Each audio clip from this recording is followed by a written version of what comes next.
আমি হলাম ঘোগো ম্যান, আমি হলাম রেড সুপার হিরো ম্যান, আমি হলাম রেড স্পাইডার ম্যান, আমি হলাম ব্ল্যাক ভিনম ম্যান, আমি হলাম ক্যাপ্টেন আমেরিকা ম্যান। আমার কাছে আছে M41 গান। আমি এই হাল্ক ডাইনোসর ম্যানকে মেরে ফেলবো। আরে এই হাল্ক ডাইনোসর ম্যান অনেক শক্তিশালী, তার জন্য আমি একে মারতে পারতেছি না। আরে ক্যাপ্টেন আমেরিকা তুই সরে দাঁড়া, দেখ আমি হচ্ছে ব্ল্যাক ভিনম ম্যান, আমার কাছে আছে মিসাইল গান। আমি এই মিসাইল গান দিয়ে এখনই এই জায়ান্টিক ডাইনোসর হাল্ক ম্যানকে মেরে ফেলবো।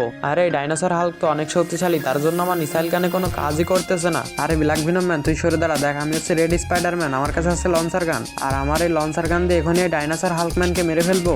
আরে এই ডাইনোসর হাল্ক অনেক শক্তিশালী, তার জন্য আমিও এর কিছুই করতে পারলাম না। আরে স্পাইডার ম্যান তুই সরে দাঁড়া, দেখ আমি হচ্ছে সুপার হিরো ম্যান, আমার কাছে হচ্ছে লেজার গান। আমি এই ডাইনোসর হাল্ক ম্যানকে এখনই মেরে ফেলবো। আরে আমার লেজার গানে তো এই ডাইনোসর হাল্ক ম্যানের কিছুই হচ্ছে না। আরে আমিও তো এই ডাইনোসর হাল্ক ম্যানকে মারতে পারলাম না। তো গাইজ এরপর ঘোগো ম্যান যেটা করলো সেটা দেখলে তোমরাও চমকে যাবে, কিন্তু সেটা দেখার আগে গাইজ আমি কোনো ভিডিওতে মায়ের কসম দেই না, মায়ের কসম ছাড়াই সবাই ভিডিওতে লাইক করে চ্যানেলটা সাবস্ক্রাইব করে দাও। আরে সুপার হিরো ম্যান তুই সরে দাঁড়া, দেখ আমি হচ্ছে ঘোগো ম্যান, আমার কাছে হচ্ছে লেজার মেশিন গান। আমার এই লেজার মেশিন গান দিয়ে এখনই আমি জায়ান্টিক হাল্ক ডাইনোসর ম্যানকে মেরে ফেলবো। এই দেখ আমি হাল্ক ডাইনোসর ম্যানকে মেরে ফেলেছি।